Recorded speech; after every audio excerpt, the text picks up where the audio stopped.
С 26 по 29 июля в Баймакском районе на озеро Графское проходил республиканский форум башкирской культуры «Асалташ». Помимо образовательной программы и конкурса грантов, его особенность в том, что он был направлен на погружение команд в национальную историю Башкортостана. Каждый участник имел возможность познакомиться с музыкой, танцами, костюмами и даже блюдами башкирской культуры. На этом форуме была объединена молодежь с различных районов и городов нашей республики, соседних регионов. К нам приезжали гости с Курганской области, Челябинска, Магнитогорска, и Оренбурга и других соседних регионов. Общее количество участников составило 250 человек. В течение всех дней они проходили образовательные блоки по личностному развитию. Они проходили к ним приезжали лучшие спикеры по истории Башкортостана, по созданию. Кроме того, помимо истории, литературы, языка, знаний, необходимо знать и будущее. Поэтому приезжал и директор Института экономики, финансов и бизнеса Янгиров Азат, который преподавал им стратегию развития Республики Башкортостан 2030. Участники форума могли представить и защитить как свой индивидуальный проект, так и командный. Но в обоих случаях необходимо было иметь проработанную идею и бизнес-план со всеми расчетами. Всего разыгрывалось 10 грантов по 10 тысяч рублей, из них 3 командных и 7 индивидуальных. Финансовых средств на реализацию проектов удалось добиться представителям Сибайской башкирской детской художественной школы и членам молодежного парламента при Совете городского округа города Сибай. Мой проект действительно на данном форуме башкирской молодежи мой проект был поддержан, и я получил на ее реализацию 10 тысяч рублей. Было очень много участников, это, по-моему, более, если не ошибаюсь, 40 заявок было. 2 тура у нас было по грантам, и пройдя второй тур, мы вышли в финал.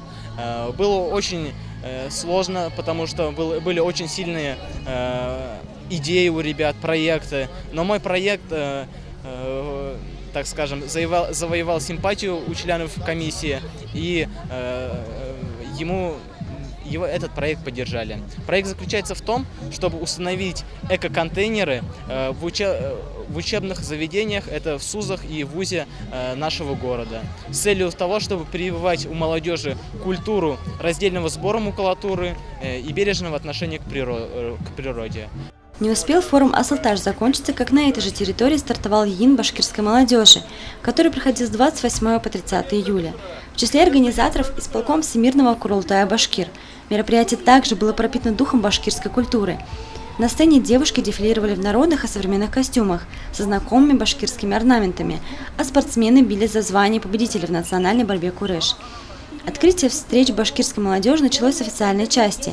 С приветственным словом на сцене выступали депутаты Госдумы, представители правительства Башкортостана, известные спортсмены. Позже состоялся круглый стол, на котором обсудили курс привлечения молодежи к развитию экономики, отмечена важность сохранения этнокультурного развития народов, укрепления единства и целостности страны. Присутствующие почетные гости поделились своими историями успеха. По итогам круглого стола был принят ряд решений. Цель круглого стола – это пообщаться и, скажем, обдумать дальнейшую нашу работу как в области науки, как в области техники, так в области социальных проектов. Здесь мы как раз и должны спланировать работу на ближайший год. Всех участников встречи башкирской молодежи вечером ожидал сюрприз в виде выступлений башкирского популярного певца Радик Юльякшина и этно-рок-группы «Заман».